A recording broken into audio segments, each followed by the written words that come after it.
দেখো, তুমি যদি পরমাত্মাকে প্রাপ্ত করো তাহলে জগৎ তোমাকে যতই দুঃখ দিক তুমি তখন তাদের সাথে চলে যাবে।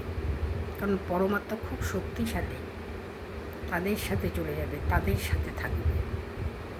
তারা তোমাকে ভীষণ ভালোবাসবে, তাদের নিঃস্বার্থ ভালোবাসা, তারা কিছু চায় না। তারা তাদের সমকক্ষ বন্ধুকে চায়। দেহ তো আত্মা বহন করে নিয়ে বেড়াচ্ছে। সবাই পরমাত্মা, এটা ভুল। পরমাত্মাকে নিজের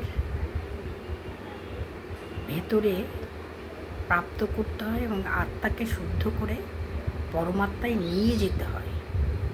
সেটা একটা পথ, সেটা একটা কাজ।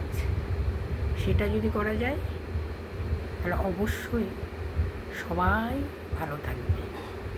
জগৎ দুঃখ দিলে তখন সেখানে চলে যাওয়া যায়, তাদের সাথে থাকা যায়।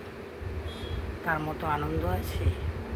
ঠাকুর তো প্রচুর লীলা করছে, 10, 15, 25, 30 বছর লীলা দেখতে দেখতে দেখতে তাদের সাথে থাকতে থাকতে অভ্যস্ত হয়ে যায়, তাই না?